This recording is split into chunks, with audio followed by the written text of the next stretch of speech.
کو پتا ہے کہ جب بچے کی ولادت قریب ہوتی ہے تو شیطان پاس آ کے کھڑا ہو جاتا ہے کہ جو ہی سامنے آئے اس کو چھو. اور یہ جو بچہ روتا ہے نا، اس کی وجہ حدیث میں یہ بتائے گی کہ شیطان اس کو ٹھونگا مارتا ہے.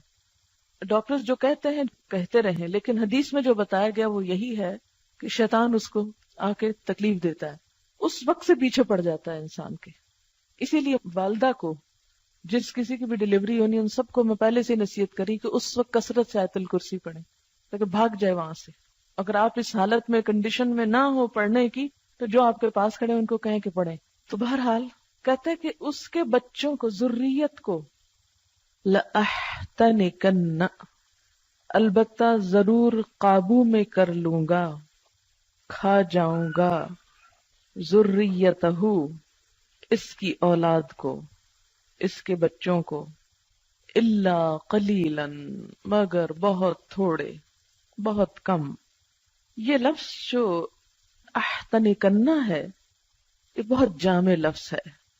ہا نون کاف، حنکا. حنکا اور حنکا کا لفظی معنی ہوتا ہے کسی چیز کو چبا کر نرم کرنا. اور چبا کر نرم کسی چیز کو کس لیے کیا جاتا ہے؟ تاکہ اس کو نگلا جا سکے. کسی سخت چیز کو آپ نگل نہیں سکتے تو پہلے آپ اس کو کیا کرتے ہیں؟ چباتے ہیں، نرم کرتے ہیں، پھر اندر لے جاتے ہیں. شیطان نے بھی کیا کہا کہ میں کیا کروں گا، اس کو کھا جاؤں گا. اب یہ کھانا محاورتی معنی ہے، لفظی معنی نہیں ہے.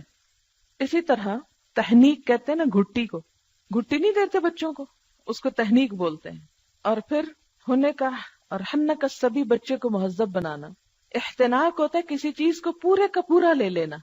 اچھا، آپ نے گھٹی کے بارے میں بھی سنا ہوگا، جب بچہ پیدا ہوتا ہے تو اس کو گھٹی دی جاتی ہے. نبی صلی اللہ علیہ وسلم کے پاس بچے لائے جاتے تھے، آپ کھجور کو چبا کر نرم کر کے تو ان کے تالو میں لگاتے تھے، چٹاتے تھے. اور اس کا بھی کہا جاتا ہے کہ جو شخص گھٹی دیتا ہے اس کے اثرات ہوتے ہیں بچے کے اوپر. ہوتا یہ کہ بچہ بالکل ایک ان ٹچ نئی چیز ہوتا ہے نا، تو جو پہلے ہاتھ اس کو لگتے ہیں، جو اس کے زبان کے اندر یا جسم کے اندر انسان کے انگوٹھے سے یا انگلی سے جو ریز جاتی ہیں وہ اس کی شخصیت پہ اثر انداز ہوتی ہیں. اسی لیے کہتے ہیں کہ نیک شخص سے ہمیشہ یا اچھے خصلت انسان سے پہلا ہاتھ لگوانا چاہیے تاکہ اچھائی جذب ہو انسان کے اندر. تو اس نے کیا کہا شیطان نے کہ میں اس کو گھٹی دے دوں گا، پیدا ہوتے ہی اپنے ہاتھ لگا دوں گا. یعنی یہ لفظی تفسیر ہے، اب لفظی پہ مت جائیں، یہ صرف میں اس کی گہرائی تک پہنچنے کے لیے آپ کو یہ بات کر رہی ہوں کہ اتنے تو شاید انتظار میں آپ کے ماں باپ بھی نہ تھے جتنا شیطان تھا. آپ کے ماں باپ نے کوئی پلاننگ نہیں کی ہوگی کہ بچہ آئے گا پہلے اس کے ساتھ کیا کریں گے ہم. کوئی نہیں سوچ کے رکھتا. یہ کپڑے ان کے بنانے خریدنے وہ شوق ہوتے ہیں لوگوں کو، وہ ڈھیروں ڈھیر مال اکٹھا کر لیتے ہیں. لیکن کوئی ماں کم ہی پڑتی ہے کہ دینی اعتبار سے بچے کی پیدائش کے بعد مجھے اس کے ساتھ کیا کرنا ہے، اسلام کیا بتاتا ہے کہ پیدا ہونے کے فوراً بعد اس کے ساتھ کیا کیا معاملہ کیا جائے. ضرورت ہی نہیں، شیطان کے حوالے کیا ہوا ہے.